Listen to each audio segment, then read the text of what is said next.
With that, Nick looks like he's ready to roll, so he's going to tell us about EOSS-218 STEM flight. Let me see here. I'm usually loud enough you can hear me in the back. Michael, am I okay? Do you want me to do this? Okay. I'm a substitute hitter. Jim Langstead is supposed to be up right now to talk about STEM, the EOSS. Jim's one of our flight coordinators. Tom Lundgren, you heard this morning, is our other one. And they're the guys that go out and work the STEM business for us. And just like the rest of you, STEM is very important. That's sort of our bread and butter on top of University of Colorado.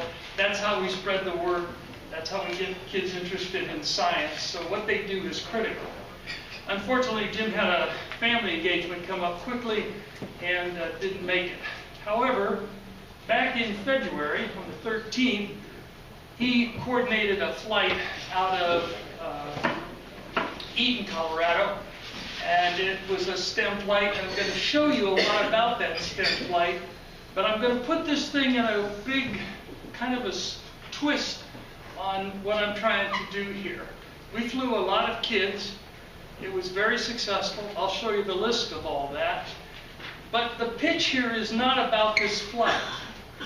You all have seen flights before. You've seen STEM flights. In fact, hearing about another flight is probably not the highlight of your experience, and it could be at the other end of the scale. I want you to think more about this pitch and extending your STEM experience and bringing people back. So this pitch was put together because we had a very positive experience on that flight at Eaton. We had a positive experience because when we got there, the visibility was like 100 yards. We didn't launch till 2 in the afternoon. We're used to launching at 7 in the morning because of the winds. So we spent a lot of time with these people, and they were quite wonderful. And when the guys took out to the field, nobody was bitching and carrying on about why did we have to launch at 2, it's almost time for supper. Everybody was excited. And so, kind of out of a thank you, we put this pitch together, and it's meant not for EOSS people, it's not meant for GPSL, I wasn't even thinking about it. It's meant for the teachers. And the idea here is that a STEM flight is a little bit like a relationship, a business relationship, a romantic relationship. And the idea is that you go through a process and then things move on, but there's always a big thing, a delivery, a very nice date, and it's important to follow up. The next morning is important. This is a present to those teachers so that they get closure with their kids and the experience they get from that. The kids get closure on the experiment, right? They all worked in class about it. They talk about it on Monday. They talk about it on Tuesday. How does it work? What they don't get is the experience, in this case, of 10 hours with us and the things that happened. And I think that's just as important for these small kids as the experience, because this is a big experience with experienced people doing things they know how to do that the kids don't. So when you watch this, back up a little bit, make yourself a 4th grader or a 6th grader or something like this, and here's your teacher talking about, well, let's talk about the flight other than the experience. Stephen? Okay, so it starts out, remember this is the teacher reading this, maybe he pulls some of these slides. Who are we? Our 218th flight.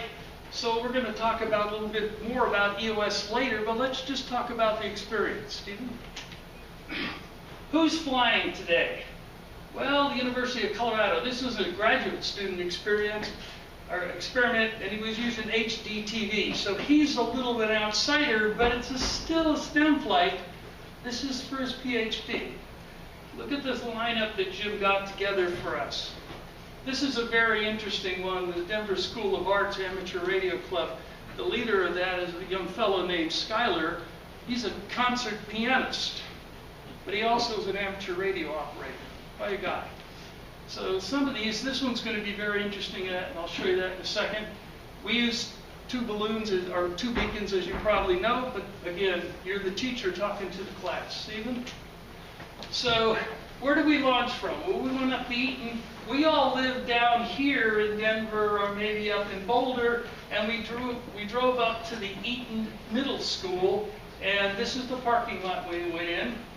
We flew, this second time we've flown out of there. Tom put a threefer together about a year ago out of there. Stephen? What's it look like? Well, here's the middle school. Remember, we drove in here and we parked here. They filled the balloon over here, but we spent a lot of time on the sidewalk here because of the fog. But remember, they had the doors open here so we could go into the bathroom. And then the weird guys that had the RV or the SUVs backed up here that were tracking. And remember, this is the field that we launched out of. So, and the McDonald's, by the way, was down here that we put more business in than they probably had in 3 or 4 months. Okay, so here's that payload, that balloon with the things hanging on it that we only got to see at the end. And we were one of these payloads on the string here. This is their top tracking beacon. You remember the parachute was collapsed when it launched. Here's the bottom tracking beacon, and that's one of the payloads down there. So they figured out how much they weigh because they need to know how much hydrogen to put in that balloon to make it go up. And you remember it went up pretty fast, please. Okay, so here's where we put the flight strings together. You remember Stephen and a couple other guys were stringing those, and there's the string, and you see us holding the payload. It was chilly. Remember that? We had hoods up. Most of us had gloves on. Maybe you had to go get in Mom and Dad's car for a while. And we used that big sidewalk. Remember, the restrooms were down here, please. So here, by the way, this is Jim Langstead. Here you see one of our beacons. You recognize that as the spreader ring. They use a spreader ring on the parachutes, going back to teacher mode here, so that the parachute inflates properly, and this is on the string. This was one of the payloads from the Douglas County School, and they were trying to stop the spinning of the payload. When they only fly a single string, the payload continuously turns around. They were kind of running experiments to try to make that stop. This is the other payload stringer. That's Doug Gentis, please. Some more pictures. That's you, Rob, I think. Standing at the table, checking out payloads. There's Doug again. Here's some students hanging with their payloads. This is one of our guys helping to string it. Next one, please. Okay, the balloon fill happened, you remember, over in the corner, and they put up yellow tape to keep us away from it. This is the balloon almost full, and you remember we're all over here, and we walked around here back into the field for the launch, and then they brought the balloon out and connected it to the payload string. So they filled that balloon with hydrogen. Go ahead, sir. Okay, click on that, Stephen, and I hope it runs a movie. Same problem. Okay. They filled over here, and the students, I got to watch the payload march, as we call it, as they walked on out. Okay, please. Ha! That's our vice president, Russ, the NOAA guy, and he's calling the FAA. This was an exempt flight. We were required to do a bunch of stuff. So he's calling the FAA to say that the balloon payload has been walked out, and we're very close to launch. Again, the teacher talking that the FAA is involved in this, and we have to do that because of the weight we're flying. Next one, please. So we're going to walk down the payload string backwards. Here's that flight, that string, the payload, that we attempted to fly to stop the balloon from turning around.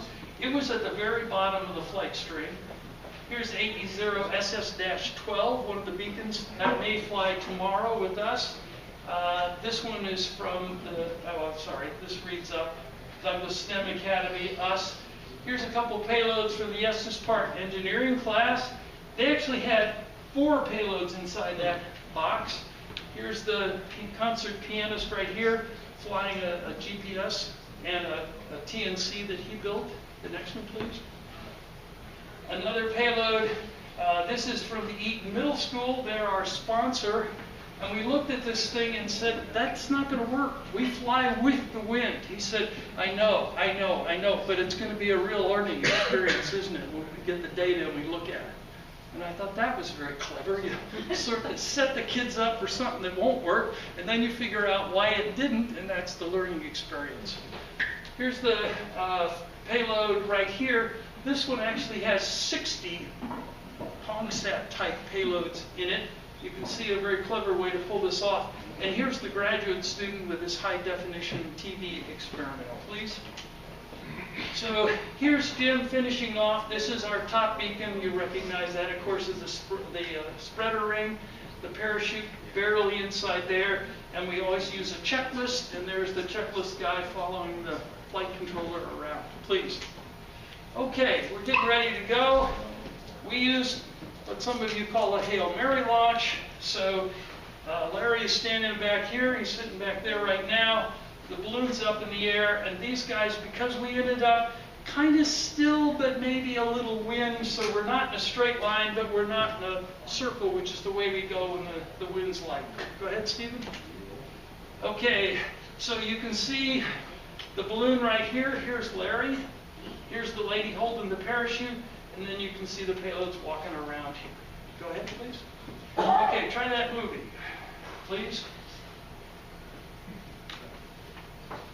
Not much luck with movies. Well, you've all seen a launch before, so it's nothing unusual. This lady right here at the end does a wonderful job of anticipating what's going on, and you see her kind of go like this, and then she goes back, and then she throws it, and it's quite pretty.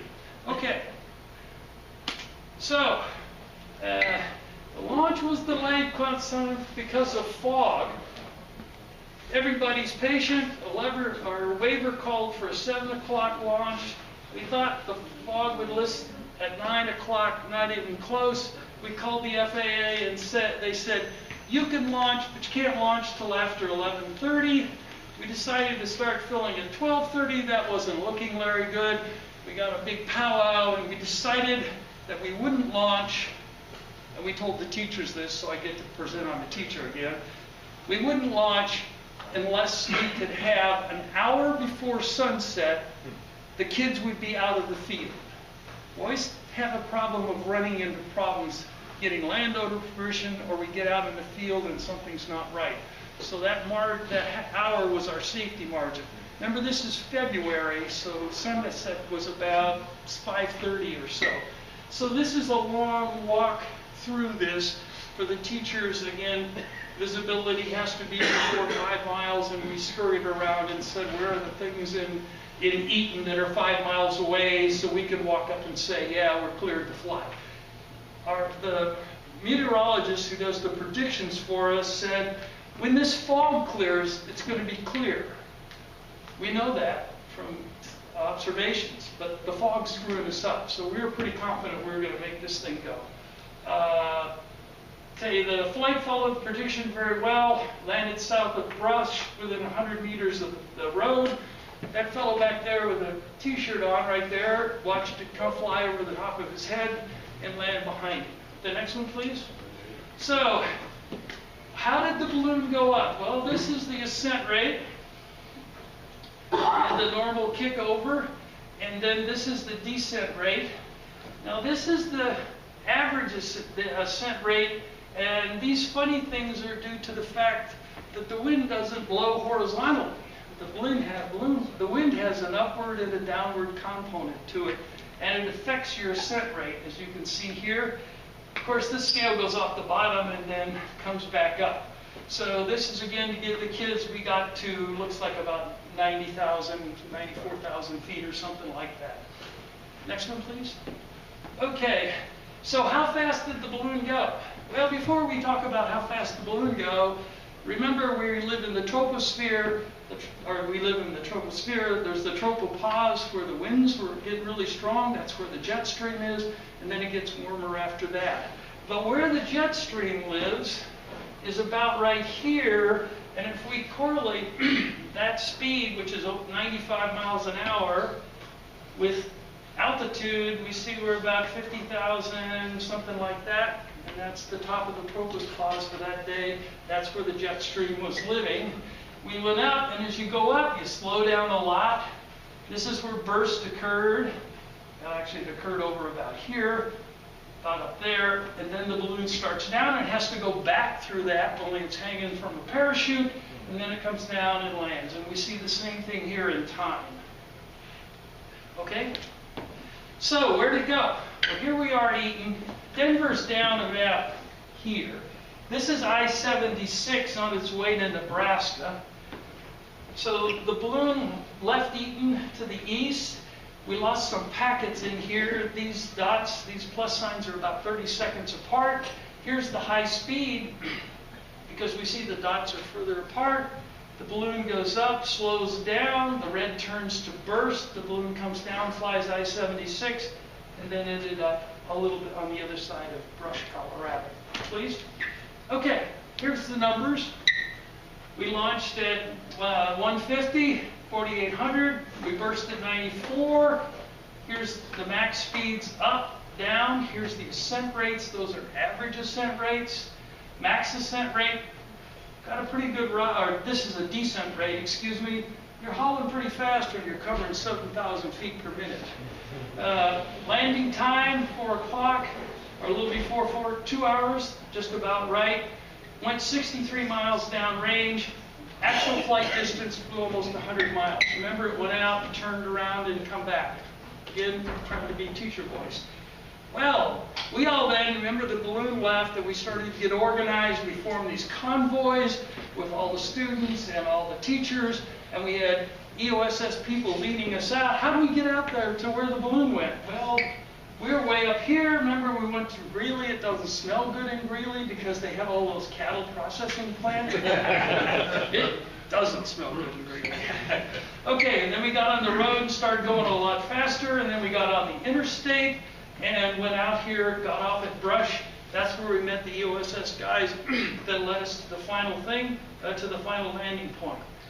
So, you remember we got you all out, we all got out of the cars, but EOSS guys wouldn't let us go into the field. There's this guy up here that demanded that he talk to us first. He's sitting right back there in the blue shirt that said, okay, this is how we do this out in the field. We already had EOSS people out in the field. We have a protocol, I think you all do. You don't touch the flip string unless it's blowing. So he talks to him about this and that and how far it's going to be. And then he talks about, okay, let's all going out there, no running. He said, okay, let's go, and about 50 kids take off at a max rate. I'm sure you've never seen anything like that either, right? So, again, here's protocol for the student, the teacher. I've already said much of this to you. There you see the payload. Of course, it snows once in a while in Colorado. Everybody got to see their payload. It tends to be everybody stands back and wanders around first before we pick them up. This was some, I think this was the last flight that we finally said, no more cockroaches. Some kids, they get so excited, and so do the teachers. Next one. More of the parachute. There's the graduate student with his box laying there. There's somebody disconnecting from the flight string. Here's the GPS. They seem awful happy, but it didn't work very well. Okay, the next one, please. Here's one of the canisters full of a payload called R2D2. I don't know where they got that name from. Okay. This is the Eaton School kids, and here's the vane, one of the vanes. There's another vane on top, and they thought they would use those vanes to cause the payload to swing around. Of course, there was a long conversation about that, and that's one of the learning experiences. And here's the payload that was 218 was our number, that was going to stop the spin. I haven't heard a good report back on that. They claim it slowed it down. I don't know what that means, so we still need to go back and talk to them, or just out of curiosity for our purposes. Sir? Okay. Thing at the end for us to close down. We look forward to flying to you again. Best regards. We all know that is 73. The next one, please, sir. And then along who we are, just so the teachers are armed with that. So that's the end of the pitch. But, you know, we're trying to say a good experience for the kids, more transfer of information, because a lot of times the teachers don't know that stuff. and to get the teacher to say they had a positive experience, and you know what? On next year's class, I'm going to contact those guys again. We're going to fly again. That's it. Questions? How do you manage 50 kids out there on a long trip? Well, the first thing that happens is when they're that age, we demand we have students and teachers. So we never transport students, EOSS members. We have no transport. We do lead them out, and we divide them up into reasonable sections. Maybe, what do you do, 10 cars? We try not to go much beyond 10 cars, because then it gets unmanageable. Because they break up. So 10 cars, and they go out, and they don't stay close together. But then when we get there, we give rules, but no discipline from EOSS members. Scouting actually has a caravan, against caravan rule. Who does? Scouting, Boy Scouting, don't caravan. Because one tends to get in an accident, they all get into an accident. That's Just a reasonable future thing. thinking. Yeah, there were a lot of folks out there. Well, Folks out yeah, there. I've never taken that many kids on that, for a chase, that's all. I usually do the chase sitting in a room like this and we'll let them watch it on TV while we go after the chase. We talked about that, and we've talked about it a number of times. And the joy that the trackers tell us about, I'm in a ground station gone, I'm Sure. way back at Eaton, says that that's part of the experience, is seeing that thing on the ground. And Or watching it land. Yeah. Well, our concern in terms of the caravan is, if we're going to take them out in the field, we want to make sure that nobody gets left out in the field. We're wandering around eastern Colorado. And we've had some situations where we had to cancel a flight simply because we had poor road conditions, in addition to some other factors. And we didn't want to take a large group of people out of it. And when we take them out in the field, we count heads on the way out and on the way back, just to be sure. Yeah, I've lost a kid anyway, so. And of course, a lot of times the kids all end up, and they may be able to see the payload, or we tell them it's over the hill, and we have one of the trackers out finding a landowner. We have an absolute rule: we do not enter private land. Right. Other questions? Thank you. And